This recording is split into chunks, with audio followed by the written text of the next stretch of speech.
नमस्ते दोस्तों, मैं हूं प्रदीप कुमार। आप देख रहे हैं डिजिटल मार्केट। वीडियो शुरू करने से पहले बता दूं, ये वीडियो एक एजुकेशनल पर्पज के लिए है। अगर आप स्टॉक मार्केट में कोई भी फाइनेंशियल इन्वेस्टमेंट करते हो तो अपने फाइनेंशियल एडवाइजर से सलाह जरूर लें या फिर अपनी सोच समझ के साथ ही स्टॉक मार्केट में इन्वेस्टमेंट करें। अगर आपको स्टॉक मार्केट में कोई भी फाइनेंशियल लॉस होता है तो उसके लिए ये वीडियो रिस्पॉन्सिबल नहीं रहेगी। तो चलो दोस्तों, वीडियो शुरू करते हैं। दोस्तों, आज हम बात करने वाले हैं हनीवेल ऑटोमेशन स्टॉक के रिटर्न के बारे में। देखा जाए तो ये स्टॉक इलेक्ट्रॉनिक सेक्टर से बिलोंग करता है। देखो, स्टॉक मार्केट में किसी भी स्टॉक में इन्वेस्टमेंट करने से पहले करीब आपको 3 बातें हमेशा ध्यान में रखनी चाहिए। सबसे पहले और इंपॉर्टेंट बात कि जिस स्टॉक में आप इन्वेस्टमेंट करने की सोच रहे हो, आखिर उस स्टॉक ने पिछले 5 सालों में अपने इन्वेस्टर्स को क्या रिटर्न दिए है और कितनी ज्यादा वहां पे हमें गिरावट देखने को मिलती है। और दूसरी सबसे इंपॉर्टेंट बात कि जिस स्टॉक में आप इन्वेस्टमेंट करने की सोच रहे हो, आखिर क्या वो स्टॉक शॉर्ट टर्म में ज्यादा प्रॉफिटेबल है या फिर वो स्टॉक लॉन्ग टर्म में ज्यादा प्रॉफिटेबल है। और तीसरी सबसे इंपॉर्टेंट बात कि जिस स्टॉक में आप इन्वेस्टमेंट करने की सोच रहे हो, आखिर वहां पे शॉर्ट टर्म और लॉन्ग टर्म में आखिर कितने कितने टाइम ड्यूरेशन की होल्डिंग करने पे आखिर आपको स्टॉक से कितना रिटर्न या फिर लॉस देखने को मिलने वाला है। और यही तीनों बातें आज हम इस वीडियो में डिस्कस करने वाले हैं हनीवेल ऑटोमेशन स्टॉक को लेके। अगर आपने स्टॉक में कोई भी इन्वेस्टमेंट कर रखा है या फिर आपने स्टॉक में कोई भी इन्वेस्टमेंट करने की सोच रखी है तो ये वीडियो आपके लिए काफी ज्यादा इंपॉर्टेंट होने वाली है, क्योंकि इस वीडियो में मैं आपको बताऊंगा हनीवेल ऑटोमेशन स्टॉक के पिछले 5 साल के रिटर्न के बारे में, जहां पे मैं एक पैटर्न आपको दिखाने की कोशिश करूंगा, एक आइडिया आपको समझाने की कोशिश करूंगा, एक अंदाजा यहां पे आपको बताने वाला हूं कि भाई ये स्टॉक शॉर्ट टर्म में ज्यादा प्रॉफिटेबल है या फिर लॉन्ग टर्म में ज्यादा प्रॉफिटेबल है, या फिर ऐसे कौन कौन से टाइम ड्यूरेशन है जहां पे आपको स्टॉक से भर भर के गिरावट देखने को मिलने वाली है, या फिर ऐसे कौन से टाइम ड्यूरेशन है जहां पे आपको स्टॉक में भर भर के रिटर्न देखने को मिलने वाला है। साथ में मैक्सिमम स्टॉक में कितनी ज्यादा गिरावट हो सकती है और मैक्सिमम ये स्टॉक कितना ज्यादा रिटर्न देने का दम रखता है। इन सभी सवालों के जवाब आपको इस वीडियो में मिलने वाले हैं, तो वीडियो को पूरा जरूर देखें। तो चलो वीडियो शुरू करते हैं। दोस्तों, अगर बात करें हनीवेल ऑटोमेशन स्टॉक के शॉर्ट टर्म के बारे में, तो देखते हैं शॉर्ट टर्म में अलग अलग टाइम ड्यूरेशन की होल्डिंग करने पे आखिर हमें स्टॉक से कितना रिटर्न या फिर लॉस देखने को मिलता है। अगर शॉर्ट टर्म में 1 वीक की होल्डिंग की बात करें तो एक हफ्ते में स्टॉक ने करीब 4.25% का रिटर्न दिया है। और अगर स्टॉक में 1 मंथ की होल्डिंग की बात करें तो 1 मंथ में स्टॉक ने करीब 4.5% से ज्यादा का रिटर्न दिया है। और अगर स्टॉक में 3 महीने की होल्डिंग की बात करें तो 3 महीने में स्टॉक में करीब 11.25% से ज्यादा की गिरावट और लॉस देखने को मिला। और अगर स्टॉक में 6 मंथ की होल्डिंग की बात करें तो यहाँ पे करीब 23.5% से ज्यादा की गिरावट और लॉस हमें देखने को मिलता है। और अगर स्टॉक में 9 मंथ की होल्डिंग की बात करें तो यहाँ पे स्टॉक ने 9 मंथ में 6% के करीब एक अच्छा खासा रिटर्न दिया है। अब बात करने वाले स्टॉक के लॉन्ग टर्म को लेके, देखते हैं लॉन्ग टर्म में अलग अलग टाइम ड्यूरेशन की होल्डिंग करने पे आखिर हमें स्टॉक से कितना रिटर्न या फिर लॉस देखने को मिलता है।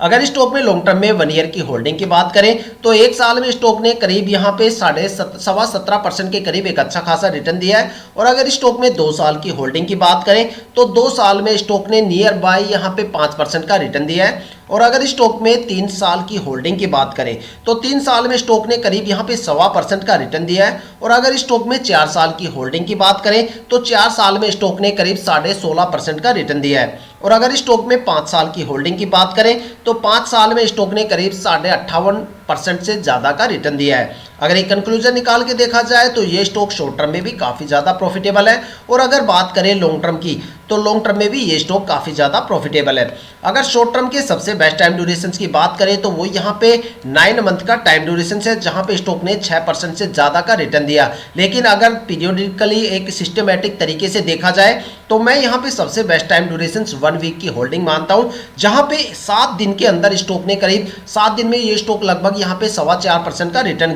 दे रहा है। साथ में अगर लॉन्ग टर्म के बारे में बात करें तो लॉन्ग टर्म में मैं आपको यही कहूंगा कि भाई स्टॉक से आप जितने लंबे टाइम ड्यूरेशन के बाद एग्जिट करोगे या जितने लंबे टाइम ड्यूरेशन तक आप यहाँ पे होल्ड करोगे, उतना अच्छा खासा भर भर के रिटर्न आपको स्टॉक से देखने को मिलने वाला है।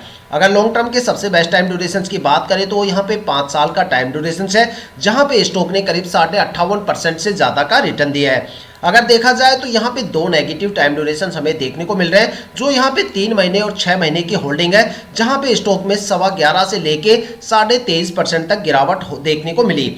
देखो इस गिरावट के पीछे का एक सबसे बड़ा रीजन ये हो सकता है, देखा जाए तो मार्केट में अभी काफी ज्यादा गिरावट का माहौल बना हुआ है। अगस्त और सितंबर में दो सबसे बड़े क्रैश भी हमें देखने को मिले और एफआईआई भी काफी बड़े लेवल पे बिकवाली करती हुई अक्टूबर में नजर आई। तो मार्केट में काफी गिरावट का माहौल बना हुआ है। पिछले 8-9 महीने से इंडियन स्टॉक मार्केट में कोई भी बड़े अपर सर्किट नहीं लगे। तो ऐसे माहौल में देखा जाए तो स्टॉक ने अपनी गिरावट को काफी हद तक यहाँ पे रोकने की कोशिश की है और यहाँ पे जो गिरावट हमें 6 महीने में 23.5% से ज्यादा की देखने को मिल रही है, ये वो गिरावट हो सकती है 6 महीने की कि जैसे अगस्त और सितंबर में इंडियन स्टॉक मार्केट में काफी बड़े क्रैशेस आए थे। तो हो सकता है कि उस क्रैश के अंदर स्टॉक में अपनी पोजीशंस को संभालने की कोशिश की हो, लेकिन फिर भी यहाँ पे स्टॉक में 23.5% के आसपास गिरावट यहाँ पे हो गई। तो ये एक रीजन यहाँ पे गिरावट का हो सकता है अगस्त और सितंबर में मार्केट में सबसे बड़े क्रैश का। तो देखा जाए तो यहाँ पे हर एक लेवल पे आपको कोई ना कोई पॉजिटिव मोमेंटम स्टॉक से जरूर देखने को मिल रहा है। तो आप इस स्टॉक में किसी भी टाइम ड्यूरेशन में एंट्री ले सकते हो, लेकिन एग्जिट करते टाइम मैं आपको यही सजेस्ट करूंगा कि चाहे वो शॉर्ट टर्म हो या लॉन्ग टर्म हो, अगर आप इस स्टॉक में जितने लंबे टाइम ड्यूरेशन के बाद एग्जिट करोगे उतना अच्छा खासा भर भर के रिटर्न आपको स्टॉक से देखने को मिलने वाला है। तो दोस्तों ये थी अब तक की सबसे latest information Honeywell automation stock के रिटर्न को लेके।